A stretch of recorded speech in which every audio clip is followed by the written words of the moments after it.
நிவிஷா அப்படின்னு பேரை கேட்டால் கண்டிப்பாக உங்கள பல பேருக்கு தெரிஞ்சிருக்க வாய்ப்பே கிடையாது. ஆனால் மூஞ்ச பார்த்ததுக்கு அப்புறமா ஆமாம்ல இந்த பொண்ணு அங்கே நடிச்சிருக்குல்ல அப்படின்ற மாதிரி தோணியிருக்கும்.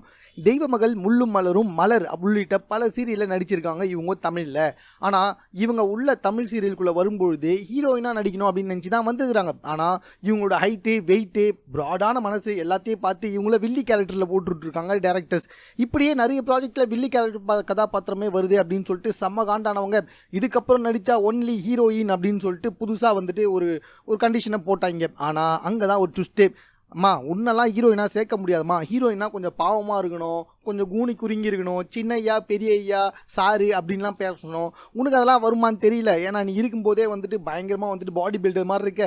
ஸோ நீ வில்லி கதாபாத்திரம் தான் கரெக்டாக வரும் அப்படின்னு டேரக்டர் சொல்ல சீரியல்லே இப்போ வரைக்கும் கமிட் ஆகாமல் இருக்கிறாங்க. எனக்கா சீரியலில் வந்துட்டு கமிட் பண்ண மாட்டீங்க அப்படின்னு சொல்லிட்டு அவங்களுடைய இன்ஸ்டாகிராம் பக்கத்தை ஒரு வெப்பனாக எடுத்துக்கிட்டு அதில் தன்னுடைய கவர்ச்சியான புகைப்படங்களை லேட்டஸ்ட்டாக போட்டுக்கிட்டே இருக்காங்க. இதை பார்த்த எல்லா டேரக்டருக்குமே வந்துட்டு ஐயோ இந்த பொண்ணை மிஸ் பண்ணுறோமே, இருந்தாலும் என்னடா பண்ணுறது, இவங்களை ஹீரோயினாக போட முடியாது அப்படின்னு சொல்லிட்டு பயங்கரமாக புலம்பி வந்துட்டு இருக்காங்க. இவங்களுக்கு ஏற்ற மாதிரி ஏதாவது ஒரு கதையை ரெடி பண்ணி அதில் இவங்களை ஹீரோயினாக போடலாம் அப்படின்னு சொல்லிட்டு நிறைய இயக்குநர்கள் வந்து ட்ரை பண்ணி தான் வந்துகிட்டு இருக்காங்களாம். ஸோ நிவிஷா சீரியலில் வாய்ப்பு கிடைக்காம கவர்ச்சியில் இறங்கின ஒரு சில பேரில் நிவிஷாவும் ஜாயின் பண்ணிட்டாங்க அப்படின்றது தான் இந்த வீடியோ. மேலும் இது போன்ற செய்திகளை உடனுக்குடன் தெரிந்து கொள்வதற்கு நம்ம சென்னை சேனலை சப்ஸ்கிரைப் பண்ணுங்கள். இது குறித்த உங்களுடைய கருத்துக்கள் எதுவாக இருந்தாலும் கமெண்ட்டில் நீங்கள் பதிவு செய்யலாம்.